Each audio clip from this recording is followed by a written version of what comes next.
سلام علیکم و رحمت الله و برکاته. برادرای ایمانی و برادرای اسلامی، چگونه که با ما و شما معلوم بود، سلسله بحث ما درباره آیین زناشویی بود از دیدگاه اسلام. یکی از مسئله‌های مهم امروز در آیین زناشویی بین ما و شما مسئله حیا و عفت. اصلا حیا چیست؟ عفت چیست؟ امروز در جامعه مدنی و کنونی که ما زندگی میکنیم برنامه‌های زیادی هست است که هجومی به نهایت سخت و با وقار و استوار علیه حیا و عفت ما مرد و زنان.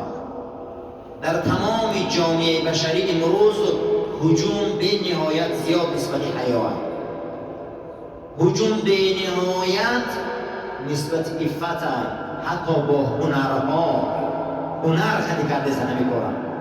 هنرها، این چی لباس پوشی، این چی سرپسکنی ها، این چی عبادت، این چی زنداری ها، این چی دخترداری ها، این چی پدرداری ها رفتستن، این چی تربیت ها رفتستن، همه همین باز میگردن به سوی حیا. حیا آیا شرم است؟ حیا آیا ایزا هست؟ حیا آیا عفت است؟ آیا حیا چیست؟ حیا از حضرت عبدالله ابن عباس شاه مفسران از حیا پرسیدند، گفت حیا چیست؟ گفت الحیا شعبة من الایمان. حیا شاخ از ایمان است. وصف شد شاخ از ایمان است. از برای هر چیز پوست هست، گفت پوست ایمان حیا هست. ما پوست داریم، اگر همون پوست بدن ما برادران نباشد، ایمان ما بدن ما رسوا میشه از این باکتریا ها. اگر کسی حیا نداره، ایمان او رسوا میشه. حیا چیست؟ حضرت گفتی بین خود مرد و زن و بین کار انتخابی میکردگیش در پیش روش انتخاب میبیا. مرد و زن انتخاب دارن، میخواهند که از بازار روند، میخواهند که دختور روند، میخواهند دانشجو شوند، میخواهند کار روند، میخواهند سفر کنند، میخواهند حج روند. چی کاری که همین روز میبراید، یا میخواهند حاجت خانه روند. بین خودشو بین کاروش رو بروش کاروش ازاده اگه میخواسته که همون کار کنه، یک قوه پیدا میشوه که بین خودش و بین کاروش بین دو چشمش نمیخیزن، میگه ای مرد زن، تو خدا و پیغمبر داری، آیا در همین کاری تو خدا و پیغمبر چی گفته؟ همین را میدانی یا نه؟ بکار کن. نام انمی قوه حیا بوده. همه ما فکر کنیم همین کار را میکنیم یا نه؟ اول به حیا ما مردکوش دیگه بسیار. حاجت خانه با پای چپ درا، با پای راست برا. درآمدی اللهم انی اعوذ بک من الخبث رخان، برآمدی غفرانک رخان. انا همین مردک به حیا همین کار را کردی به حیایی. مسجد با پای راست درا، درآمدی اللهم افتح لی ابواب رحمت، خدای درای رحمت من نهوی کن. اینجا من برای رزاندن گناه من در اینجا آمدم که از روی این دنیای فساد و برنامه‌های فساد روح و جسم من آلوده شده، راست کنم. برای این بیا پای راست قدی درآمدی این دعا را خوان، پای چپ قدی برآمدی با دویم دعا شخوان. انا اینه میگن حیا. اما امروز فکر کنیم همه ما مردیم زنیم فرق نداره، بین ما و بین همون کار ما همین قوه یکان رو بیدار شدگیه. همین قوه میخیزه و میگه آیا خدا و پیغمبرت روزیه نمیکنی تو؟ آیا خدا و پیغمبرت نسبت همین کار چی گفته؟ نام انمی حیا بوده. انمی برادر حیا هست. حضرت عبدالله ابن عباس پیش شهدای احد آمد، اون 70 تن شهدا را نگاه کرده گریه کرد. گفت اینها کسایی بودن که بعد از 10 یاری بهشتی بزرگترین مردای امتند. اینها کسایی هستند که در اطراف رسول الله مثل ستون‌ها ایستادند، امروز در این صحرا خوابند. گریه کرد. بعد از او پرسیدم میگه اصحاب که ابن مسعود آیا کسی هست که مثل همینا اجر گیره و مثل همینها شهیدای احد باره اجر گیرن؟ اگر سرش برداشت و گفت سمعت رسول الله صلی الله علیه و سلم، من از پیغمبر خدا شنیدم که رسول الله گفتن هر کسی که حیا و عفت دارد او برابر آنها اجر دارد. هر کسی که گفت برآوردی حیا و عفت دارد او برآوردی شهدای احد اجر دارد. برادرها کی میخواد که برآوردی حمزه خیزه فردا؟ کی میخواد که برآوردی مصعب بن عمیر خیزه؟ کی میخواد که با شهدای احد روز قیامت محشور شود؟ کسی که حیا دارد. حضرت عمر پرسیدن که حیا چیست؟ دو حیا چکری ایمان است. کسی ایمان دارد و حیا دارد و ایمان چکر دارد. برادرها درختی که ریشش به قوت در شمال میغلطه، ایمانای ما را گمی درختای به ریشه یوزی، برای که ما حیا نداریم، ما شرم نداریم.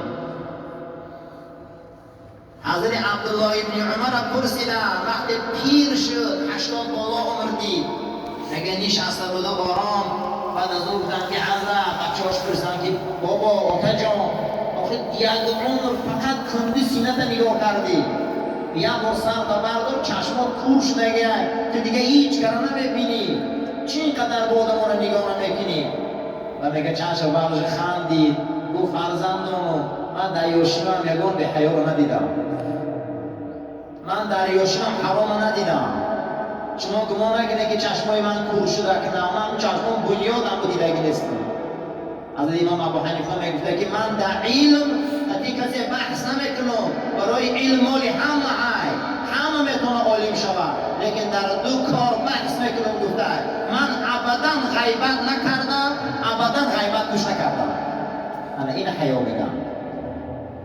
این چی حیا رفته است؟ ای مادرای ما میبیاید در مهاجرت مهنتی میدانم خینده، میدانم از بینیت، لیکن بسیارش به حیا شدیم. در یک سال ما بسیار مراجعت میکنن، در یک سال آخری 4 شوام کرده است در اینجا. کجا شد عفت جنسی؟ همون مردکای ما کجا شد عفت جنسی تو؟ که امروز همون مجبور شدن آمدیم تا همون را نکاح کردن، چون میکنه که ما همون را کمک کنیم؟ چون میکنه که همون را گیرفتی ابدا گیری، مردک باشی دویم زنش میگیری، سیم زنش میگیری، برای خدا اجازه داده همون را تو مردان تزن کنی. یخ مردکای ما بسیار زنجلو هم. کجا مانده عفت جنسی شما؟ کجا مانده حیات جنسی شما؟ کجا شده حیای جنسی شما؟ آیا در همین زنجلوی خدا و پیغمبر روزی است؟ آیا در همین شوجلوی خدا و پیغمبر روزی است؟ هیچ محل یکی تعلیم کسب، یکی تعلیم علم زن و مرد برابره. کسب میکنی، کار میکنی، زواده کار میکنی، فابریکه دا کار میکنی، کجای میری نمیری، لیکن حیا چیزی بزرگ است. حضرت عمر گریه میکرده که خدایا زنای ما را حیاته. میگفته چرا مردا را نمیگی؟ میگفته برای که حیا برای زنها با دو چند زیادتر آمدگی است. میگفته برای چه حضرت؟ میگفته برای که زن اون میگم، اون گفته پایتخت میگه عرب.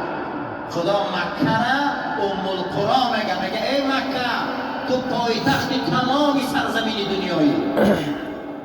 ای مکه میگه تو پایتخت تمام سرزمین دنیایی. زن قرآن اون میگه، عربا اون میگه تو مادری، تو پایتختی. پایتخت کلید شد دولت کلید میشود، پایتخت رسوا شد همه رسوا میشود، مادر که رسوا شد فرزند رسوا میشود. اگر حیا برای مردها یک باشه برای زنها 70 است. برای ما از شیر میمکه، ما در دامن او کلان میشه، ما در آغوش او بو میکشه. در یگان جا زبانی پدری نگفتیم، زبانی مادری میگن، ردنای یزیک میگن. ما پاپا و ماما و ککره او یاد گرفتیم. این حیا میگن. از امام ابو حنیفه بن حیا شرکی در دو کار گفته من بحث میکنم. یکی من ابدا غیبت گوش نکردم، ابدا غیبت نکردم. وای بر حال ما، وای بر حال ما حاضران ملاها عالمای غیبت گوش میکنیم. امام وکیل میگه مسجد در آمد که شاگرداش اشتگی بده، یک شاگردش میگه غیبت امام اوزاعی را میکرد. حضرت امام وکیل میگه از مسجد برآمدن رفتن، یک روز بعد آمدن با گریه داره که شاگرد من غیبت علما را داره. من همین حیف من استادی بفرسته گریه داره که نخواه شاگرد من علما را غیبت کنم. برادرای عزیز، حیا بسیار بزرگش نیستند. حیا نداره، مرد و زن حیا نداره. امروز حیا باشه والله زندگی سبوک میشوه. امروز حیا باشه رزق خدا هوی میکنه. و فتحنا برکات من السما. خدا میگه اگر شما حیا و تقوا داشته باشه، آخه من از آسمان باران میبارم، میگه رزق همه آسمان در شما میبارم. انمی ما به حیاییم که امروز زندگی همون راز بینه. ما به حیاییم که امروز کارامون برار نمیگیره. حیا قوه از که ما را میلرزانه. آیا در کاری تو خدا و پیغمبر راضیه؟ در مسئله حج رفتن حضرت امام ابو حنیفه مسئله حیا را میگیره. میگه زنها حق ندارن 78 کیلومتر به محرماشا سفر برایم. و 78 کیلومتر نزد حضرت امام ابو حنیفه مسافره. حجشان ساقط میشه و میگه که مکروه حجشان. حج اجازت نمیده حتی زنها را برآمدن در. میگه به محرم نروم، به حیا نشوم.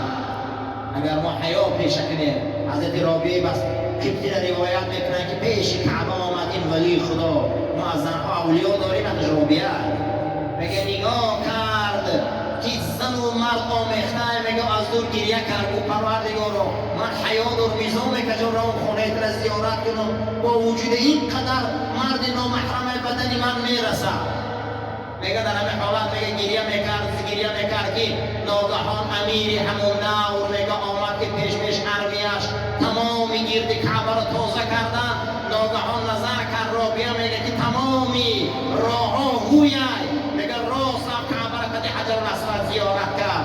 اگر زنا حیا پیشه کنن، مرد در ناخونشان برابر نمیشه.